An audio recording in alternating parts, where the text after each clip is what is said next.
ওই লক্ষ্যমাত্রা নিয়ে আমরা হচ্ছে আমাদের মেইন কাজের পাশাপাশি আমরা এখন সবাইকে নিয়ে আমরা বিগত কয়েকদিন যাবত কাজ করে যাচ্ছি মাঠ পর্যায়ে। আমাদের ইতিমধ্যে আপনারা জেনে খুশি হবেন, আমরা প্রায় 20 লক্ষ টাকার কাছাকাছি আমরা ইতিমধ্যে হচ্ছে কালেকশন করেছি। এটা আসলে শুধু আপনাদের এই টাকা, আমরা জাস্ট আপনাদেরকে বলছি আপনারা স্বতঃস্ফূর্তভাবে যেভাবে এগিয়ে আসছেন, আসলে আমি আবেগে আপ্লুত। এরকম আসলে আমরা গজারিয়া মানুষ, আমরা যে কী পরিমাণ শান্তিপ্রিয় মানুষ আপনারা হয়তো জানেন না। গতকালকে রাতে সনাতন ধর্মাবলম্বী ভাইয়েরাও আসছে, এসে তারা আমাদেরকে হচ্ছে বলতেছে আমরাও আপনাদের পাশে আছি। রাত 12টার সময় এই যে পানিগুলা, ইস্পা পানিগুলা, এগুলো হচ্ছে হিন্দু ভাইয়েরা হচ্ছে নিজেরা ট্রাকে করে নিয়ে পানিগুলো আমাদেরকে দিয়ে গেছে। আপনারা ইস্পা যতগুলো বোতল দেখতে পাচ্ছেন এগুলো সব হিন্দু ভাইরা আমাদেরকে গতকালকে রাতে দিয়ে গেছে। তো এরকম করে রাত 12টা-1টা পর্যন্ত যে যেভাবে পারছে, কেউ 1 টাকা, কেউ 5 টাকা, কেউ 1000, কেউ 10,000, কেউ 20,000, কেউ 1,000 টাকা এরকম আমাদেরকে দিচ্ছেন। এটা আসলে একটা অভাবনীয়, মানে এটা কি বলবো আমি। তো আপনাদের কাছে আমরা কৃতজ্ঞ, এরকম করে সবসময় আমাদের পাশে থাকবেন। আমাদের মূল মোটিভটা যেন আমরা করতে পারি, আমরা ওইখানে ত্রাণ বিতরণ শেষ করে এসে আপনাদেরকে আবার সবাইকে নিয়ে আমরা চাই সকল প্রকারের বৈষম্য দূর করবেন, একটা সুন্দর, সুস্থ, শান্তিপ্রিয় একটা গজারিয়া আমরা তৈরি করবো ইনশাআল্লাহ। আপনাদের সবাইকে ধন্যবাদ, আমাদের জন্য দোয়া করবেন, সবার জন্য দোয়া করবেন। আসসালামু আলাইকুম।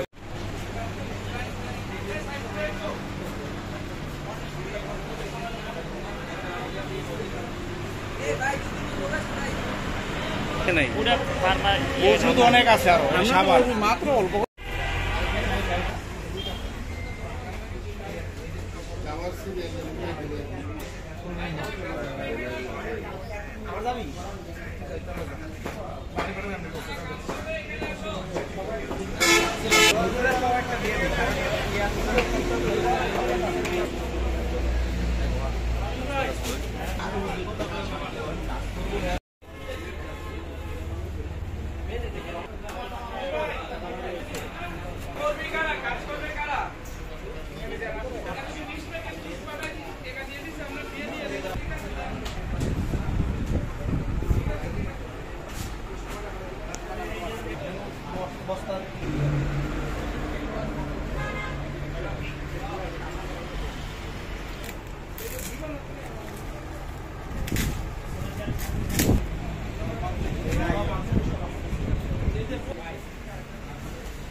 বাজারে উপজেলার ওলামায়ে কেরাম, আইম্মা মাসাজিদ, বৈষম্য বিরোধী ছাত্র জনতার উদ্যোগে যে ত্রাণ তহবিল গঠন করা হয়েছে, আলহামদুলিল্লাহ ইতিমধ্যে আমাদের 20 লাখ প্লাস অতিক্রম করেছে। এটা গজারিয়াবাসীর আমানত আমাদের কাছে এসেছে। আমরা সবার সহযোগিতায় আপনাদের এই আমানত ইনশাল্লাহ আজকে রাত্রেই আমাদের প্রথম ধাপে কুমিল্লা জেলা যাওয়া হবে এবং দ্বিতীয় ধাপে আমাদের নোয়াখালী জেলা যাওয়া হবে। ইতিমধ্যে আমাদের প্যাকেটিংয়ের কাজ চলতেছে।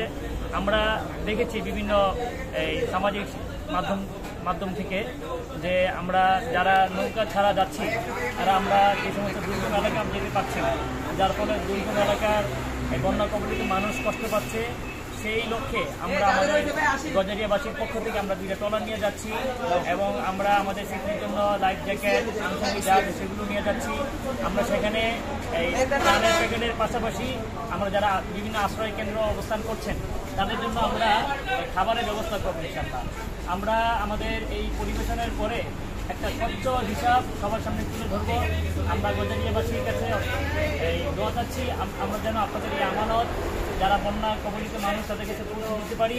আমাদের প্রতি আপনাদের যে আস্থা, যে ভালোবাসা আপনারা দেখিয়েছেন সেটা যথাযথ সম্মান আমরা রাখতে পারি। আপনাদের কাছে আমরা দোয়া পাচ্ছি আমরা যেন সুস্থতার সাথে এই আমানত তাদের কাছে পৌঁছে দিতে পারি ইনশাআল্লাহ। আমাদের যে প্যাকেটটা হচ্ছে সেখানে প্রায় 700 প্লাস প্যাকেট হবে এবং একটা প্যাকেটের মধ্যে যে সমস্ত পণ্যগুলো থাকছে 3 কেজি চাল, 1 কেজি চিনি, তারপর শরীর বোতল, 1 লিটার সয়াবিন তেল, 500 গ্রাম গরু দুধ এবং প্রয়োজনীয় ঔষধ, বিস্কিট 2 কেজি, আলু 1 কেজি, পানি 5 লিটার, প্রায় 19টা পণ্য থাকবে। তো এই পণ্যগুলো আমাদের বর্তমান বাজার মূল্য প্রায় 2200 টাকা প্লাস। আমরা যে প্যাকেটটা ইনশাল্লাহ করতেছি সেটা 500 টাকা প্লাস একটা প্যাকেট হবে যাতে একটা পরিবার সুন্দরভাবে তারা চলতে পারে এবং শুকনো খাবারের পাশাপাশি অন্যান্য খাবার আমাদের দেওয়া উচিত। তবে এই প্যাকেটের মধ্যে সম্পূর্ণ শুকনো খাবার থাকবে। আপনারা সবাই দোয়া করবেন আপনাদের আমাদের যাতে আমরা পরিপূর্ণভাবে যারা প্রাপ্য তাদের কাছে পৌঁছে দেবেন। আসসালামু আলাইকুম।